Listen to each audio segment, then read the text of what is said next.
not related to Arab world or even Middle Eastern. Interesting. So they have their own. So that's based on the history, Yes. how the oud was. Yes, and as you know, the Iraq. I mean, the oud is an Iraqi instrument. Yeah, It's 5,000 years. I thought that.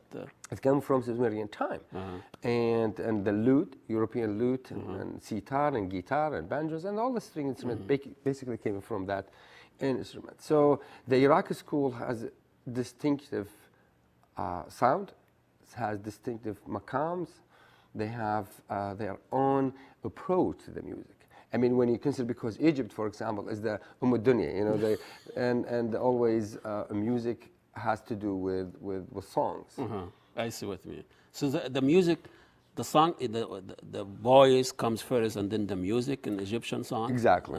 But in Iraq, the reverse, huh? Yeah, we treat the music first, and then the song second. Interesting. And that's why we treat the oud is different from Arab world.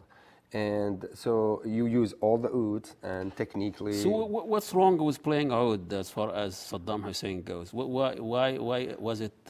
There's nothing to play. There's nothing wrong to play oud and then back home. And oud, as you know, it's very familiar instrument, and it's the most important instrument in Arab world. And all the mulahinin and all the composers, they use the oud to compose their music. This is no wrong about that. The wrong is like when you speak out against the government. Oh, I see. And that so it has nothing to do with music. It's just your. Of course, there's nothing to do with the music itself. In fact, is there something important that, in my generation specifically, I grew up with Iran-Iraq war, and that's my generation. And where the music it becomes more pious, it becomes more. أبواق للحرب. You're serving the regime. Exactly, and that's what the point is. And the music it becomes more limited to that degree of serving the world. The artists always have challenge. You know, they are expressing, or they want to change the reality that they're living in. And so you've been in Iraq, you tried, imprisoned, and then you left. You came to the United States. And I'm sure you went to Jordan, Syria first. Yes. But also when you came to the United States, it wasn't that easy. Of course. I mean, as you know, coming to the West, I mean, I've been in Europe, and I'm known in Europe and in Arab world, and that's because I'm where I am. But in the West, specifically in the United States, it's a huge continent.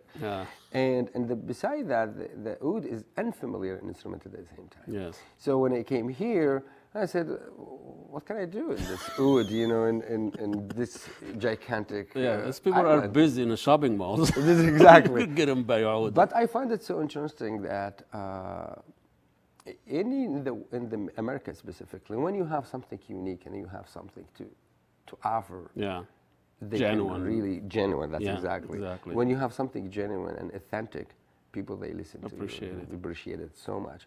And I started, you know, I came here to the United States. I'm still living, you know, 6 months in the United States and 6 months in Syria. Where this is my home, actually. So I came because I'm living in Syria because it's closer to Europe, so I can travel so easily. But when you go from here to Europe, this is really hassle. But coming here, exactly. But here, I'm really appreciate the people when they appreciate something authentic stuff in it. So I started really. It was hard. It was frustrating because I have no English and I have oud, which is unfamiliar.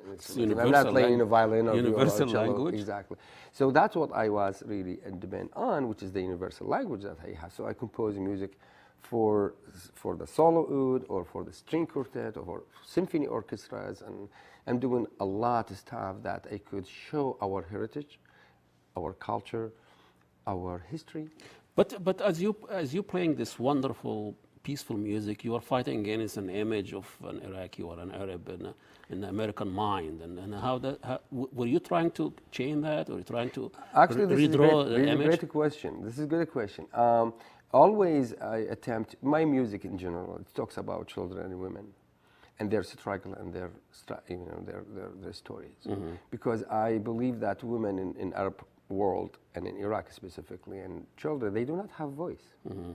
They're voiceless. They are in a kitchen. Yeah, exactly. They can scream as much as you want. And they want, but they have no voice. So I trying to be their voice. So taking their stories, take their stories and make it music in their stories to make it more accessible to people to understand what they are dealing with, what their dreams is, what they have concept of life. And you know, children in Iraq, for example, we lost 2 million children as a consequence of sanctions.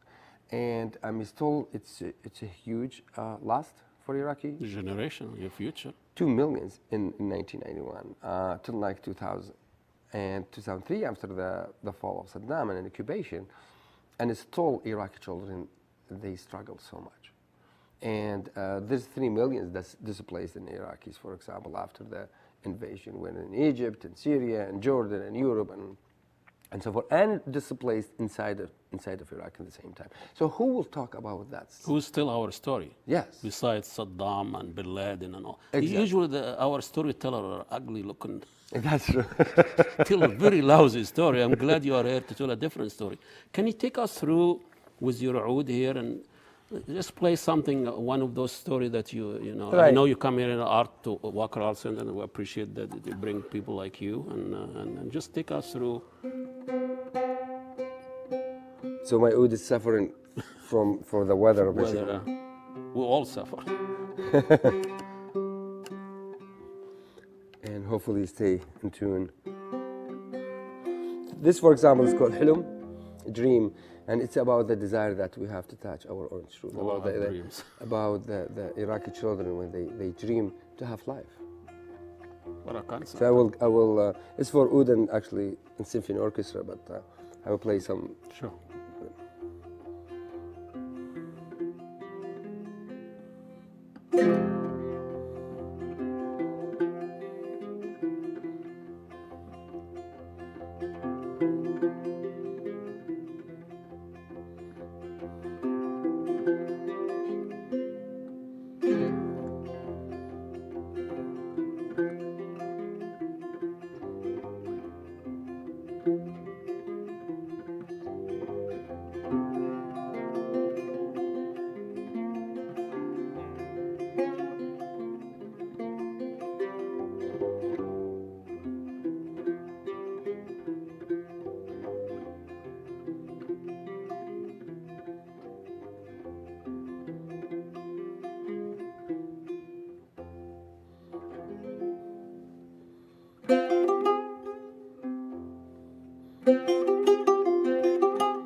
this is wonderful, Rahim Al Hajj, Walker Art Center with music.